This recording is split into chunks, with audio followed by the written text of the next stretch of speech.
Eis que trago boas novas. Sim, nós que vivemos aqui do lado de baixo do Equador também sabemos pensar. E pensamos não só a partir da lógica racional, como também através de outras lógicas, inclusive bem mais sofisticadas. Incrível, não?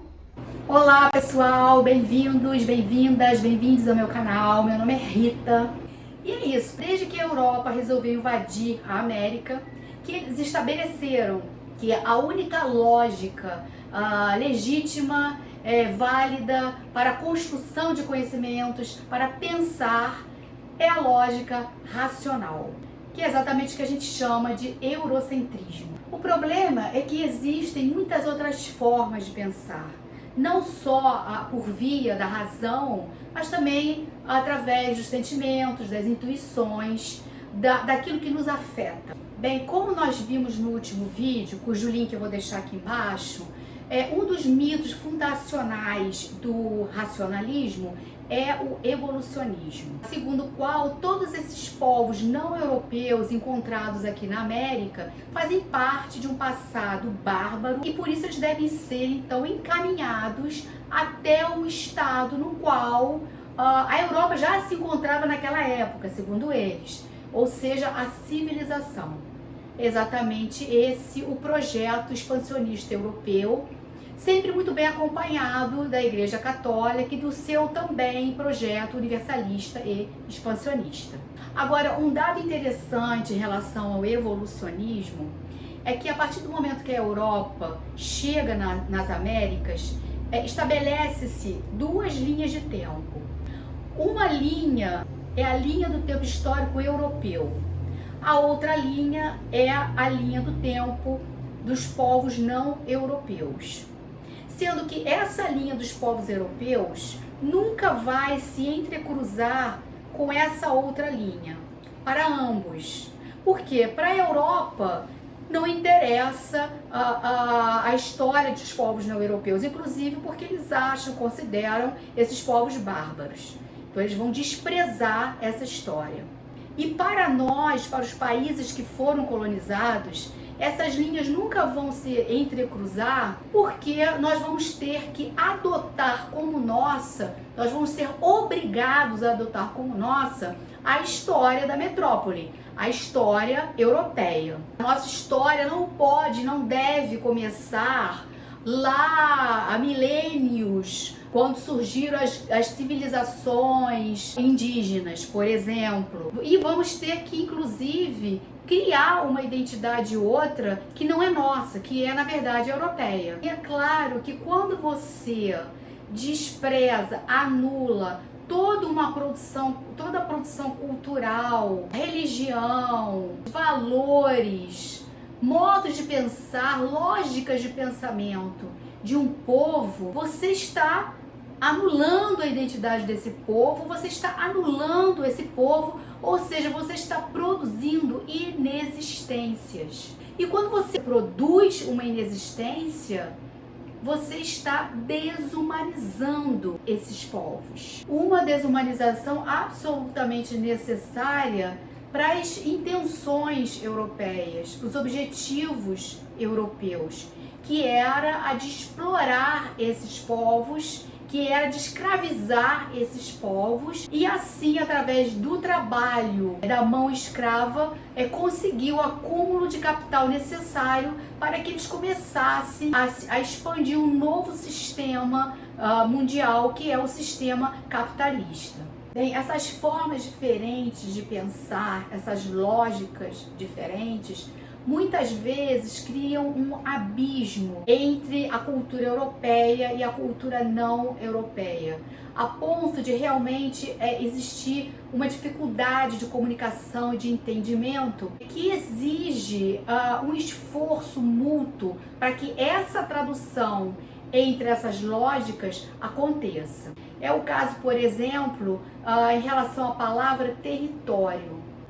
Território para o homem branco é um espaço geográfico qualquer que existe ali para ser explorado, especialmente se ele tiver alguma riqueza. No entanto, para os povos indígenas, território tem um sentido totalmente diferente. A primeira coisa que a gente tem que ter em mente é a relação orgânica entre homem e natureza para os povos indígenas.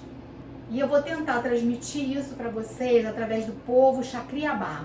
A trajetória do Xacriabá, assim como outros povos, está marcada pela luta pela demarcação do seu território, que aconteceu em 1987 e só aconteceu após a morte de muitos líderes. O território Xacriabá está localizado no município de São João das Missões, no norte de Minas Gerais, onde vivem cerca de 10 mil indígenas, cuja terra se caracteriza pela escassez de disponibilidade de água, de saneamento básico e de rede de abastecimento. Há ainda uma extensa área pertencente ao Xacriabá que ainda não foi demarcada e que atualmente está ocupada por não indígenas, fazendeiros e empresas agrícolas. Uma das diferenças entre a lógica do homem branco e a lógica indígena está no conceito de tempo e espaço. Para os indígenas, essas duas categorias não se separam, de modo que o espaço, o que eles chamam de território, tem um profundo valor simbólico, porque ali estão as marcas dos seus antepassados e dos seus ancestrais, que deixaram seus conhecimentos, as suas orientações, que foram passadas de geração em geração. O espaço é, assim, uma referência forte na construção de uma coletividade e de uma identidade, de um pertencimento. Perder esse espaço, perder esse território, é perder também a sua identidade. O geógrafo Milton Santos retrata muito bem o conceito de território indígena nessas poucas palavras. Abro aspas. O território usado é o chão mais a identidade. A identidade é o sentimento de pertencer àquilo que nos pertence. O território é o fundamento do trabalho, o lugar da residência, das trocas materiais e espirituais e do exercício da vida. É o espaço de toda uma vida que não é só atual, mas que vem de muitas e muitas e muitas gerações.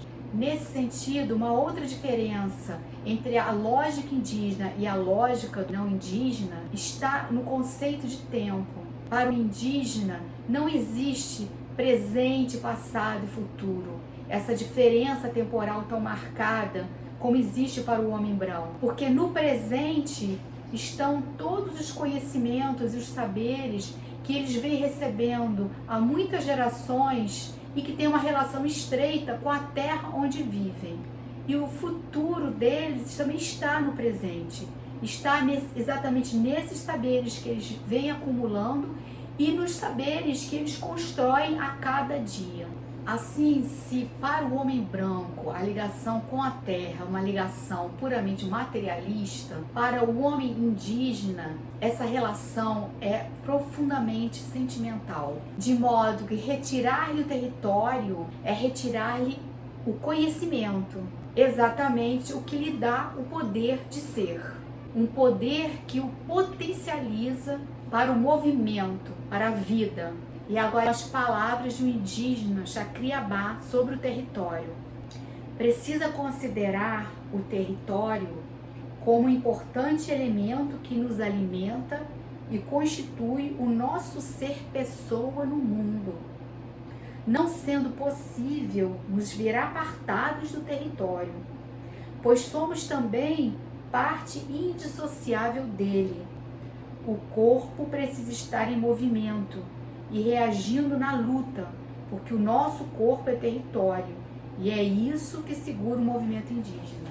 O território é o próprio corpo do indígena, e só assim a gente consegue entender como, depois de séculos de massacres, eles continuam resistindo, resistindo e sendo. E eu termino esse vídeo com as palavras de uma poetisa muito linda chamada Graça Graúna.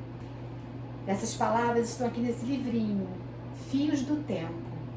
O barco segue contra a aspereza do tempo, dor e silêncio. A pena desliza e as palavras derramam sangue no papel.